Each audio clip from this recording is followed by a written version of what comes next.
Click कीजिएगा। इस तरह का इंटरफेस आएगा। यहाँ से प्ले स्टोर से आप लोग इसे इंस्टॉल कीजिएगा। इसके बाद ओपन कीजिएगा। इस परमिशन को अलाउ करें। साइन अप विद जीमेल या गूगल करें। ईमेल के ऊपर मोबाइल नंबर ऐड करें। आप नाम लिखें, डेट ऑफ बर्थ फीड कीजिएगा। सिम के ऊपर जो है वो कोड आएगा। कोड को आप यहाँ पे फीड कीजिएगा।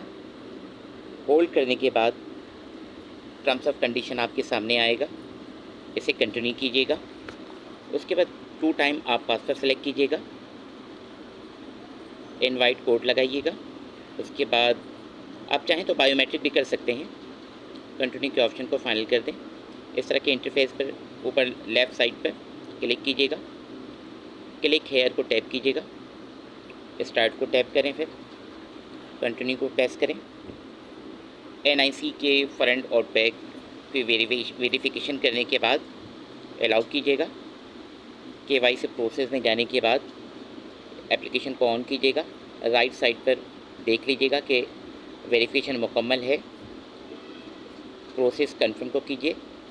टैप करने के बाद आप अपने शहर का नाम लिख दें, एरिया के नाम लिखें, एड्रेस लिखेंगे।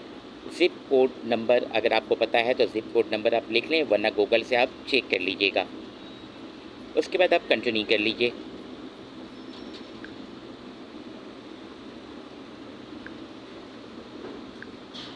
आपको एक प्रोमो कोड दिया गया है, उस प्रोमो कोड के हवाले से इसे फीड कीजिएगा। प्रोमो कोड देने की वजह से वीज़ा कार्ड आपको फ्री में मिलेगा। 24 आवर्स के अंदर इसकी वेरिफिकेशन मुकम्मल हो जाएगी। इनवाइट कोड को लेने के बाद जिस तरीके से आपको गाइड किया गया है, इसी तरीके से आप दोबारा गाइड कीजिएगा ताकि आप रेफरल बना सकें। और अगर आप फी रेफरल बनाते हैं तो इस सूरत में फिर आपको जो है 1.25 यानी 10 रेफरल के ऊपर तकरीबन ये है कि $12.5 आपको मिलेगी। इस तरीके से काम कर सकते हैं। आप चाहें तो मल्टीपल अकाउंट भी बना सकते हैं और आप अपने रेफरल को दूसरों को अगर देंगे तो एडवांटेज ज़्यादा है। अच्छा, ये सहूलत फ़िलहाल अभी मौजूद है, लेकिन जो टास्क अपॉर्चुनिटी दी गई है, मुमकिन है कि कंपनी जो है वो इसे क्लोज़ भी कर सकती है। तो जब तक वक्त है इससे फ़ायदा उठा सकते हैं और दूसरों को भी इसी तरीके से आप गाइड करें ताकि आपको फ़ायदा के साथ दूसरों को भी मिले।